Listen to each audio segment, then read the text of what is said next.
Chapter 81. The Pequod meets the Virgin.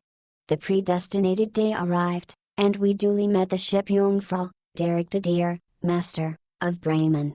At one time the greatest whaling people in the world, the Dutch and Germans are now among the least, but here and there at very wide intervals of latitude and longitude, you still occasionally meet with their flag in the Pacific. For some reason, the Jungfrau seemed quite eager to pay her respects. While yet some distance from the Pequod, she rounded to, and dropping a boat, her captain was impelled towards us, impatiently standing in the bows instead of the stern. "What has he in his hand there?" cried Starbuck, pointing to something wavingly held by the German. "Impossible. A lamp feeder." "Not that," said Stubb. No, it's a coffee pot, Mr. Starbuck. He's coming off to make us our coffee, is the Yarman. Don't you see that big tin can there alongside of him? That's his boiling water." "Oh. He's all right, is the Yarman."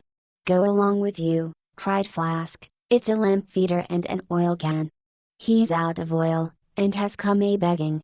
However curious it may seem for an oil ship to be boiling oil on the whale ground, and however much it may invertedly contradict the old proverb about carrying coals to Newcastle, yet sometimes such a thing really happens, and in the present case Captain Derek de Deer did indubitably conduct a lamp feeder, as Flask did declare as he mounted the deck. Ahab abruptly accosted him. Without at all heeding what he had in his hand, but in his broken lingo, that German soon evinced his complete ignorance of the white whale, immediately turning the conversation to his lamp feeder and oil can, with some remarks touching his having to turn into his hammock at night in profound darkness, his last drop of Bremen oil being gone and not a single flying fish yet captured to supply the deficiency, concluding by hinting that his ship was indeed what in the fishery is technically called a plain one, that is an empty one, well deserving the name of Jungfrau or the Virgin. His necessities supplied, Derek departed, but he had not gained his ship's side when whales were almost simultaneously raised from the mastheads of both vessels, and so eager for the chase was Derek that without pausing to put his oil can and lamp feeder aboard, he slewed round his boat and made after the Leviathan lamp feeders. Now, the game having risen to leeward, he and the other 3 German boats that soon followed him had considerably the start of the Pequod's keels.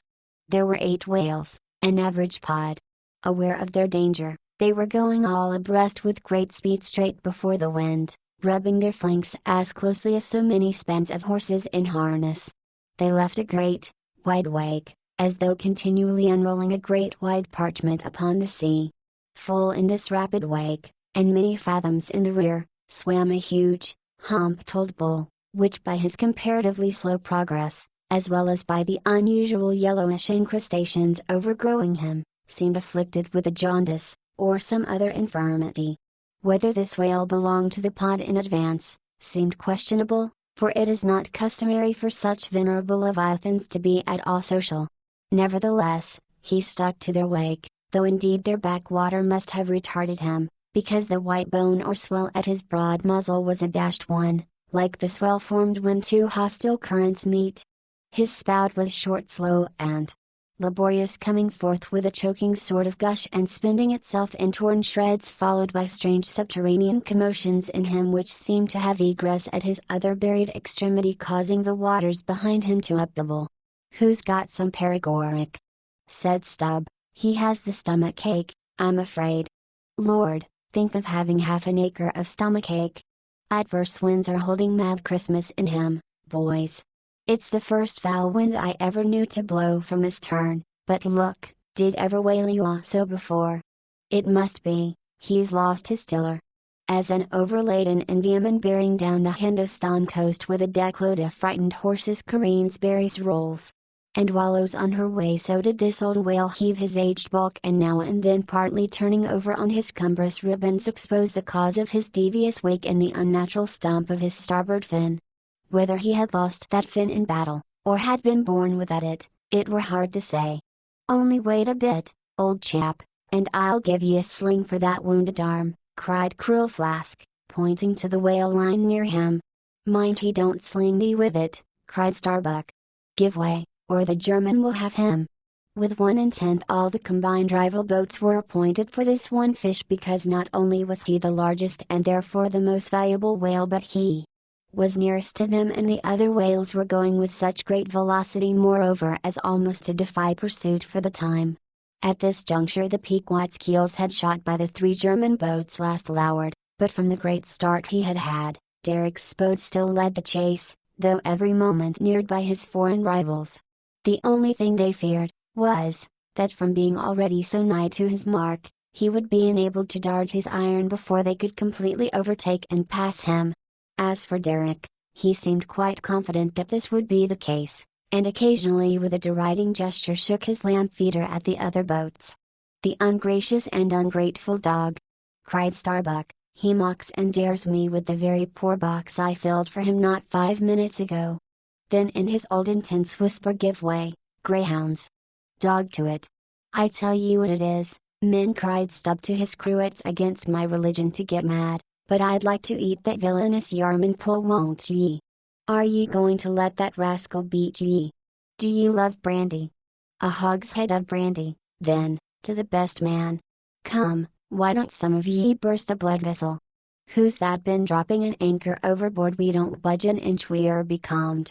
Halloo, here's grass growing in the boat's bottom, and by the Lord, the mast there's botting. This won't do, boys. Look at that yarman. The short and long of it is, men, will ye spitfire or not? Oh! See the suds he makes!" cried Flask, dancing up and down. "What a humpo, bile on the beef lays like a log. Oh! My lads, spring slapjacks and quahogs for supper, you know, my lads, baked clams and muffins. Oh, spring he's 100-barreler, don't lose him now, don't. See that yarman, oh, won't ye pull for your duff, my lads, such a sog. Such a sodger. Don't ye love sperm? There goes $3,000, min.a whole bank. The Bank of England. Do. What's that yarman about now?" At this moment Derek was in the act of pitching his lamp feeder at the advancing boats and also his oil can.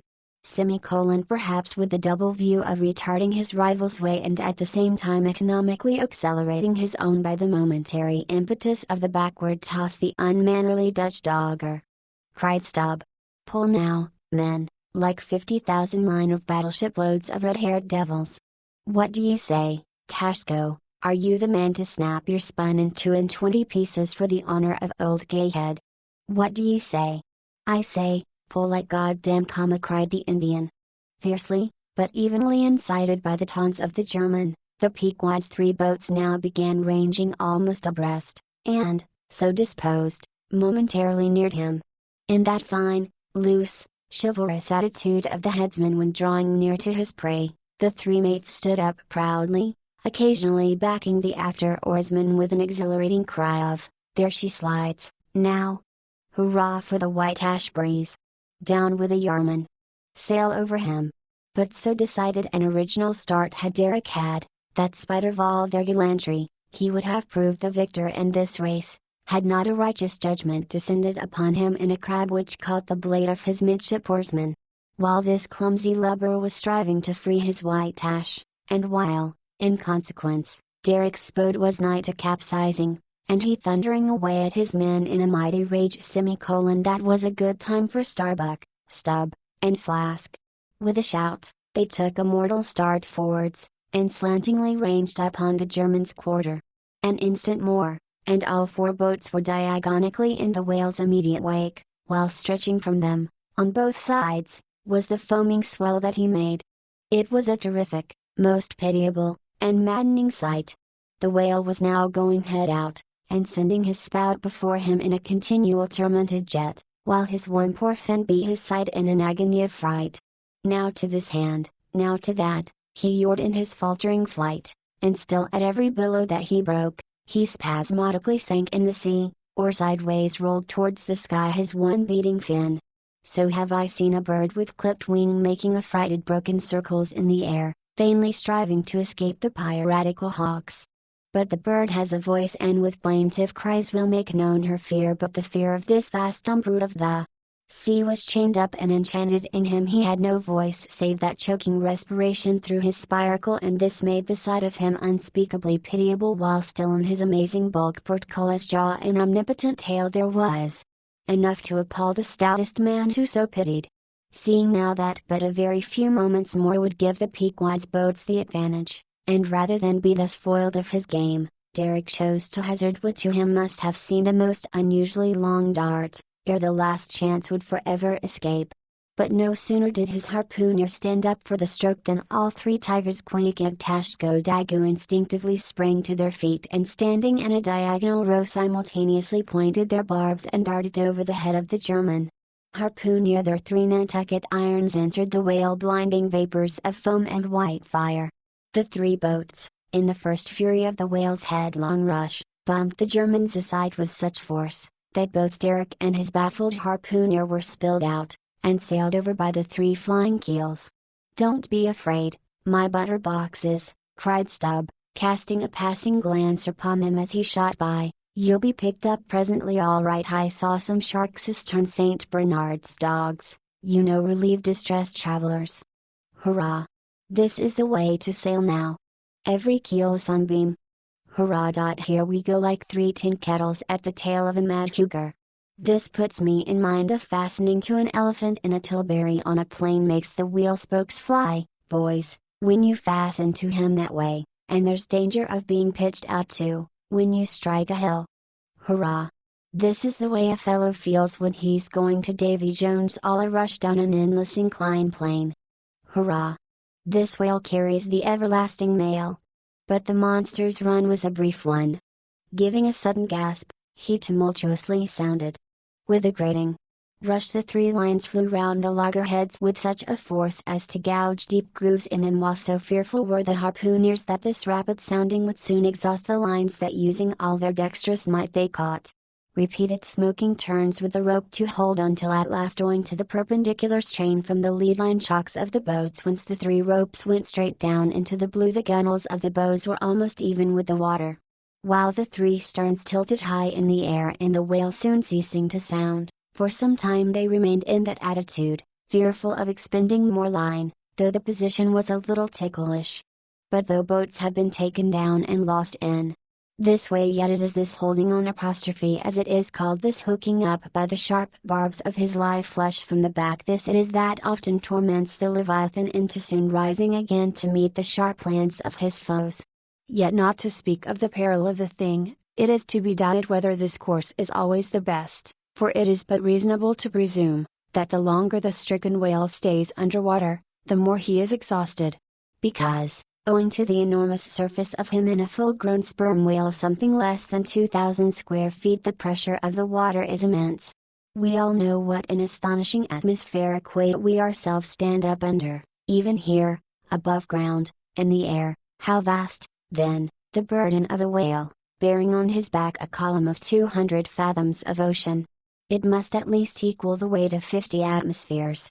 One whaleman has estimated it at the weight of 20 line of battleships, with all their guns, and stores, and men on board. As the three boats lay there on that gently rolling sea, gazing down into its eternal blue noon, and as not a single groan or cry of any sort, nay, not so much as a ripple or a bubble, came up from its depths, what landsman would have thought that beneath all that silence and placidity the utmost monster of the seas was writhing and wrenching in agony? Not 8 inches of perpendicular rope were visible at the bows. Seems it credible that by 3 such thin threads the great Leviathan was suspended like the big weight to an 8-day clock? Suspended. And to what? To 3 bits of board. Is this the creature of whom it was once so triumphantly said, "Canst thou fill his skin with barbed irons, or his head with fish spears? The sword of him that layeth at him cannot hold the spear, the dart, nor the habergeon. He esteemeth iron as straw, the arrow cannot make him flee, darts are counted as stubble, he laugheth at the shaking of a spear." This the creature. This he. Oh! That unfulfillments should follow the prophets. For with the strength of 1,000 thighs in his tail, Leviathan had run his head under the mountains of the sea, to hide him from the Pequod's fish spears. In that sloping afternoon sunlight, The shadows that the three boats sent down beneath the surface must have been long enough and broad enough to shade half Xerxes' army. Who can tell how appalling to the wounded whale must have been such huge phantoms flitting over his head? "Stand by, men, he stirs," cried Starbuck, as the three lines suddenly vibrated in the water, distinctly conducting upwards to them, as by magnetic wires, the life and death throbs of the whale, so that every oarsman felt them in his seat.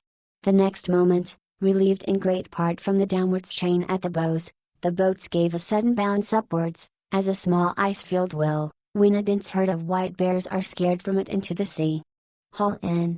Haul in!" cried Starbuck again. "He's rising." The lines, of which, hardly an instant before, not one hand's breadth could have been gained, were now in long quick coils flung back all dripping into the boats, and soon the whale broke water within 2 ships' lengths of the hunters. His motions plainly denoted his extreme exhaustion. In most land animals there are certain valves or floodgates in many of their veins, whereby when wounded, the blood is in some degree at least instantly shut off in certain directions.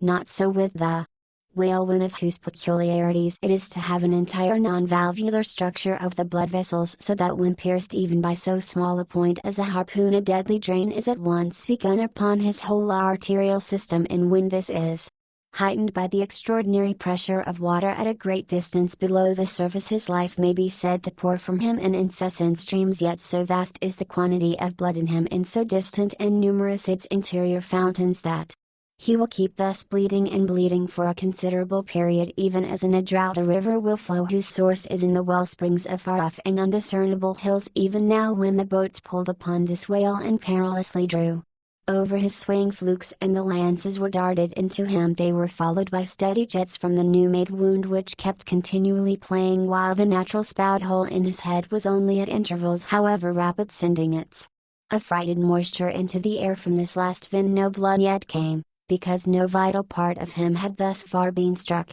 His life, as they significantly call it, was untouched. As the boats now more closely surrounded him, the whole upper part of his form, with much of it that is ordinarily submerged, was plainly revealed. His eyes, or rather the places where his eyes had been, were beheld.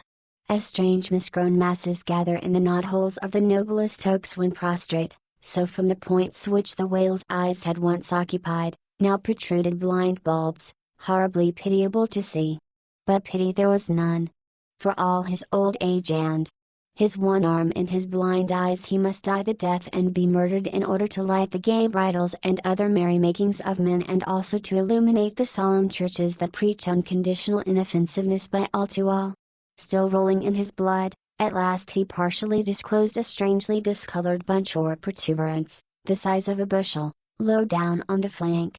"A nice spot," cried Flask, "just let me prick him there once." "Avast!" cried Starbuck, "there's no need of that." But humane Starbuck was too late. At the instant of the dart an ulcerous jet shot from this cruel wound, and goaded by it into more than sufferable anguish, the whale, now spouting thick blood with swift fury, blindly darted at the craft, bespattering them and their glorying crews all over with showers of gore, capsizing Flask's boat and marring the bows. It was his death stroke. For by this time so spent was he by loss of blood that he helplessly rolled away from the wreck he had made, lay panting on his side, impotently flapped with his stumped fin, then over and over slowly revolved like a waning world, turned out the white secrets of his belly, lay like a log, and died. It was most piteous, that last expiring spout. As when by unseen hands the water is gradually drawn off from some mighty fountain, and with half-stifled melancholy gurglings the spray column lowers and lowers to the ground, so the last long dying spout of the whale. Soon, while the crews were awaiting the arrival of the ship, the body showed symptoms of sinking with all its treasures unruffled. Immediately, by Starbuck's orders, lines were secured to it at different points, so that ere long every boat was a buoy, the sunken whale being suspended a few inches beneath them by the cords. By very heedful management, when the ship drew nigh, the whale was transferred to her side, and was strongly secured there by the stiffest fluke chains, for it was plain that unless artificially upheld, the body would at once sink to the bottom. It so chanced that almost upon first cutting into him with the spade, The entire length of a corroded harpoon was found embedded in his flesh, on the lower part of the bunch before described. But as the stumps of harpoons are frequently found in the dead bodies of captured whales with the flesh perfectly healed around them and no prominence of any kind to denote their place, therefore there must needs have been some other unknown reason in the present case fully to account for the ulceration alluded to, but still more curious was the fact of a lance head of stone being found in him, not far from the buried iron, the flesh perfectly firm about it. Who had darted that stone lance? And when? It might have been darted by some Northwest Indian long before America was discovered. What other marvels might have been rummaged out of this monstrous cabinet there is no telling. But a sudden stop was put to further discoveries, by the ships being unprecedentedly dragged over sideways to the sea, owing to the body's immensely increasing tendency to sink. However, Starbuck, who had the ordering of affairs, hung onto it to the last, hung onto it so resolutely indeed that when at length the ship would have been capsized if still persisting in locking arms with the body, then when the command was given to break clear from it, such was the immovable strain upon the timber heads to which the fluke chains and cables were fastened that it was impossible to cast them off. Meantime everything in the Pequod was aslant. To cross to the other side of the deck was like walking up the steep gabled roof of a house. The ship groaned and gasped. Many of the ivory inlayings of her bulwarks and cabins were started from their places, by the unnatural dislocation. In vain handspikes and crows were brought to bear upon the immovable fluke chains to pry them adrift from the timber heads, and so had the whale now settled that the submerged ends could not be at all approached, while every moment whole tons of ponderosity seemed added to the sinking bulk, and the ship seemed on the point of going over. Hold on, won't ye?" cried Stubb to the body, "don't be in such a devil of a hurry to sink. By thunder, men, we must do something or go for it. No use prying there, avast, I say, with your handspikes, and run one of ye for a prayer book and a penknife, and cut the big chains." "Knife? Aye, cried Pequod, and seizing the carpenter's heavy hatchet, he leaned out of a porthole, and steel to iron, began slashing at the largest fluke chains. But a few strokes, full of sparks, were given, when the exceeding strain affected the rest. With a terrific snap, every fastening went adrift, the ship righted, the carcass sank. Now, this occasional inevitable sinking of the recently killed sperm whale is a very curious thing, nor has any fisherman yet adequately accounted for it.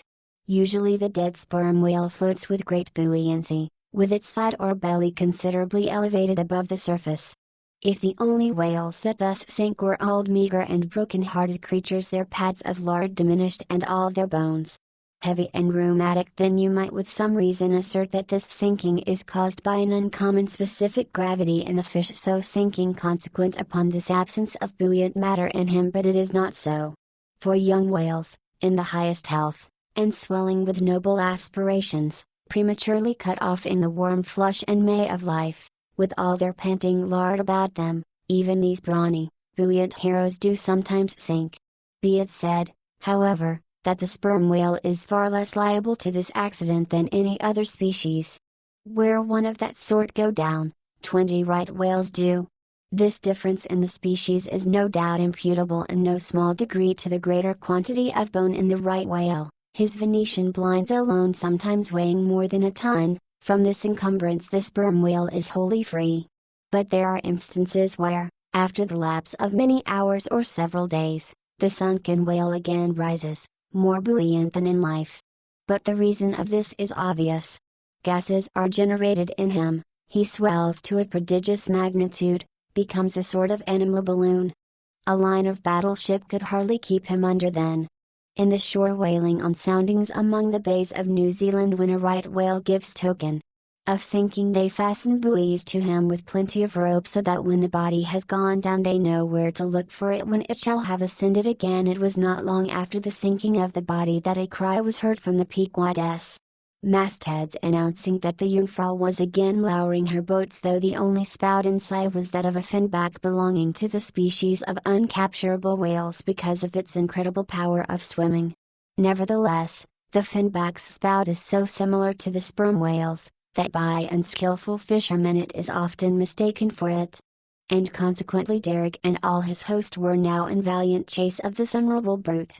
The Virgin crowding all sail, made after her 4 young keels, and thus they all disappeared far to leeward, still in bold, hopeful chase. Oh! Many are the Finbacks, and many are the Derricks, my friend,